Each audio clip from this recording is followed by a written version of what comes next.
আধুনিক যুগের এই মোরালরা আইয়ামে জাহিলিয়াত যুগকেও হার মানিয়েছে। দা ইপস্টেন ফাইল, যেখানে লুকিয়ে আছে 3 মিলিয়নেরও বেশি তথ্য, রয়েছে 2000-এরও অধিক ভিডিও, 2 লক্ষেরও বেশি ছবি, যেগুলো কখনো ভাষায় প্রকাশ করা এবং আপনার পক্ষে দেখা সম্ভব নয়। কি নৃশংসভাবে নারীদেরকে ভোগ করতেন বিশ্বের সব থেকে বড় বড় ধনী এবং ক্ষমতাবান লোকরা। এই ঘটনাটি শুনলে আজ আপনার শরীরটা শিউরে উঠতে পারে। শিশুদের বিভিন্ন দেশ থেকে পাচার করে বছরের পর বছর ধর্ষণ করে গেছে। কেবল ধর্ষণ করেই তারা ক্ষান্ত হয়নি, কন্যা সন্তানদের বেছে বেছে করে খেয়েছেন। সেই সব ইভেন্টে তারা মানুষের মাংস খেয়েছেন। এসব প্রভাবশালীদের ভেতর Donald Trump, Bill Gates, Elon Musk, সৌদির কিছু আমিররা সহ বিশ্বের কোটিপতিরাও জড়িত। এমনকি আমাদের প্রতিবেশী দেশেরও নরেন্দ্র মোদীও জড়িত। এক কথা, ইপস্টেন ফাইল হলো প্রভাবশালী শয়তানদের ক্ষুদ্রতম আমলনামা। একটু কল্পনা করেন আপনার ঘরে থাকা আদরের সেই ছোট্ট মেয়েটির কথা, যার বয়স 12 কিংবা 13, ফুলের মতো পবিত্র, চোখে এক রাস স্বপ্ন। একদিন তাকে বলা হলো তাকে একটি বিশেষ বৃত্তি দেওয়া হয়েছে। বলা হলো সে বিশ্বের সবচেয়ে জ্ঞানী, ধনী এবং প্রভাবশালী মনীষীদের সাথে দেখা করার সুযোগ পাবে। এই কথা শুনে বাবা মার কাছ থেকে বিদায় নিয়ে সরল মনে মেয়েটি প্লেনে উঠল। কিন্তু সে জানতো না চকমকে ওই প্লেনটির নাম ললিতা এক্সপ্রেস। সে জানতো না এই প্লেনটি তাকে স্বপ্নের দেশে নয়, বরং দাজ্জালিক সভ্যতার এক গোপন জাহান্নামের দিকে নিয়ে যাচ্ছে, যার গন্তব্য প্রশান্ত মহাসাগরের বুকে অবহেলিত বিচ্ছিন্ন দ্বীপ লিটল স্লেট জেমস। দ্বীপটিকে দেখতে দুনিয়ার জান্নাতের মতো মনে হয়। চারদিকে নীল সমুদ্র, মাঝখানে রাজকীয় প্রাসাদ। কিন্তু প্রাসাদের ভিতরে ঢুকতেই মেয়েটির স্বপ্ন কাচের মতো চুরমার হয়ে যায়। সে দেখলো টিভির পর্দায় যাদেরকে হিরো হিসেবে দেখেছে, নোবেল বিজয়ী, বিজ্ঞানী, বিশ্ব নেতা, হলিউড সুপারস্টার, তারা সেখানে বসে আছে। কিন্তু তাদের চোখে মমতা নেই, আছে এক আদিম ঐশাচিক ক্ষুধা। এটা দেখে তখন মেয়েটি চিৎকার করে বলছিল, আমি আমার মায়ের কাছে যাব। কিন্তু তার কান্না চাপা পড়ে গিয়েছিল প্রশান্ত মহাসাগরের গর্জনের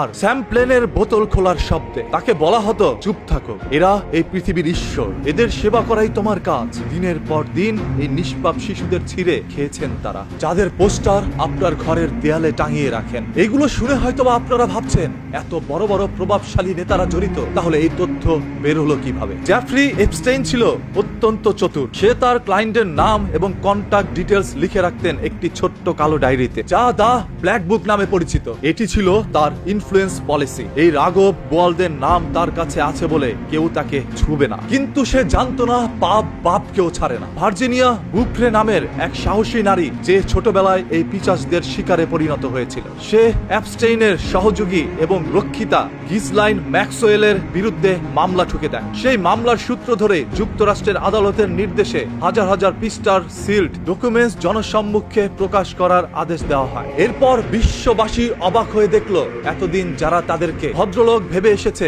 আদালতের নথিতে তাদের নামগুলো জল করছে জঘন্য সব অপরাধের সাথে। কাদের নাম সেখানে রয়েছে, তালিকাটি দেখলে আপনার পায়ের নিচের মাটি সরে যাবে। বিল ক্লিন্টন, আমেরিকার সাবেক প্রেসিডেন্ট, গণতন্ত্রের ফেরিওয়ালা, যিনি এই দ্বীপে এবং এপস্টেইনের প্লেনে চড়তেন বহুবার। নথিতে তাকে নিয়ে বহু চাঞ্চল্যকর তথ্য রয়েছে। প্রিন্স অ্যান্ড্রু, ব্রিটিশ রাজ পরিবারের অহংকার, যার আদিজাত্যর গল্প শুনে আপনারা বড় হয়েছেন, সে ছিল এই দ্বীপের নিয়মিত খদ্দের। স্টিফেন হকিং, যার বিজ্ঞান আর কসমোলজি নিয়ে আপনারা মুগ্ধ, তিনিও গিয়েছিলেন সেই পাপের দ্বীপে। নথিতে তার নামও উঠে এসেছে। বিল গেটস, বিশ্বের সেরা ধনী, এবং তারও ঘনিষ্ঠতা ছিল এই শিশু পাচারকারীদের সাথে। ডোনাল্ড ট্রাম্প, বিশ্ব রাজনীতির আরেক মোড়ল, যিনিও এই পাপের সাথে জড়িত ছিলেন। হলিউড ও গ্ল্যামার ওয়ার্ল্ড, কেভিন পেপসি থেকে শুরু করে নাম করা সব মডেল ও অভিনেতারা যারা আপনাদের আইডল, তারা অনেকেই ছিলেন এই চক্রের অংশ। জেফ্রি এপস্টেইন কি কেবল একজন বিকৃতকামী ধনী ছিল? না, সে ছিল মোসাদ এবং পশ্চিম গোয়েন্দা সংস্থার একটি হানি ট্র্যাপ প্রজেক্টের এজেন্ট। তার কাজ ছিল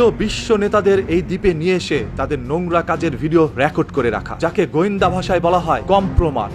পরবর্তীতে এই ভিডিওগুলো দিয়ে তাদের ব্ল্যাকমেল করা হতো। আপনার প্রিয় নেতা যখন টিভিতে দাঁড়িয়ে ফিলিস্তিনের বিপক্ষে বা অদ্ভুত সব সেকুলার এজেন্ডার পক্ষে কথা বলে, তখন তাদের গলার দড়িটা আসলে জায়নবাদীদের হাতে থাকে। তারা জানে মুখ খুললেই তাদের এই গোপন ভিডিও ফাঁস হয়ে যাবে। বাংলাদেশের কোন মাদ্রাসার শিক্ষক যদি শরিয়া আইন নিয়ে কথা বলে, নারীদেরকে ঘরমুখী হওয়ার কথা বলে, অল্প বয়সে নারীদের বিয়ে নিয়ে কথা বলে, তখন এই দেশের সুশীলরা নারীবাদীরা চিৎকার করে আকাশ বাতাস ভারী করে ফেলে, বলে মোল্লারা সব শিশুকামী। কিন্তু আজ যখন শত শত প্রমাণ সামনে আসছে যে তাদের স্বপ্নের আমেরিকা, তাদের সভ্যতার ধারক বাহকেরা এক একজন জঘন্য লেভেলের ব্যাটফয়েল, তখন তারা মুখে কলপ এনেছে। কারণ এই পিচাসরা টাই পরে ইংরেজিতে কথা বলে এবং দামি পারফিউম মাখে। তাদের কাছে সাদা চামড়ার অপরাধ কোনো অপরাধ না, ওটা লাইফস্টাইল। এই দাজ্জালিক বা নিউ ওয়ার্ল্ড অর্ডার এর মূল মন্ত্রই হলো পারিবারিক প্রথা ধ্বংস করা এবং বিকৃত যৌনাচারকে নরমাল করা। এই অ্যাপস্টেইন চক্র কোনো বিচ্ছিন্ন ঘটনা না, এটা সেকুলার পুঁজিবাদী ব্যবস্থার পচে যাওয়া কলিজার বাস্তব ছবি। আপনার